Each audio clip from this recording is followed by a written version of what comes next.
பயணம் அப்படிங்கிற ஒரு டாஸ்க்கை வச்சு இந்த வீட்டில் இருக்க யாரோ ஒருத்தரை செலக்ட் பண்ணி அவங்க இந்த பிக் பாஸ்ல என்ன பண்ணியிருக்காங்க, அவங்களோட பாசிட்டிவ் என்ன, நெகட்டிவ் என்ன, அவங்களோட ஸ்ட்ராட்டஜி என்ன அப்படிங்கிறதெல்லாம் சொல்லுங்க அப்படின்னு சொல்லி சொன்னாங்க நம்ம பிக் பாஸ். இவன் அவனை திட்டுறான், சண்டை போட்டு சாவுறாங்க.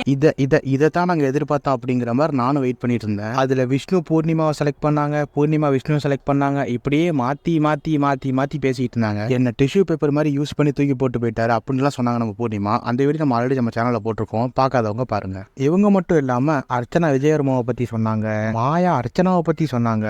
அதுக்கப்புறம் தான் முக்கியமான இடத்துக்கே நம்ம வரோம். சரி புறப்படுவோமா?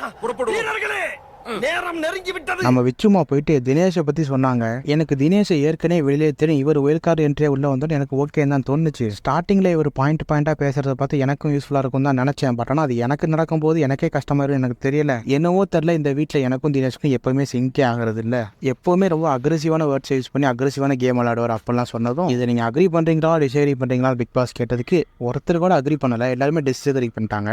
நான் அசிங்கப்பட்டேன், அவமானப்பட்டேன், வெட்கப்பட்டேன், வேதனைப்பட்டேன். அதுக்கப்புறம் நம்ம மணி வந்து மறுபடியும் மாயாவை செலக்ட் பண்ணி அவங்கள பத்தி சொல்லிட்டு இருந்தாங்க. மணி சொன்ன எல்லாத்தையுமே பூர்ணிமாவை தவிர மிச்சம் எல்லாருமே அக்ரி பண்ணிட்டாங்க. இப்போ இவங்க சொன்ன எல்லாத்தையுமே எல்லாரும் மைண்ட்ல வச்சிருப்பாங்க, மணி பாக்ஸ் வேற வச்சுட்டாங்க. என்ன நடக்க போகுதுங்கிறத நம்ம அடுத்தடுத்த எபிசோட்ல பார்க்கலாம்.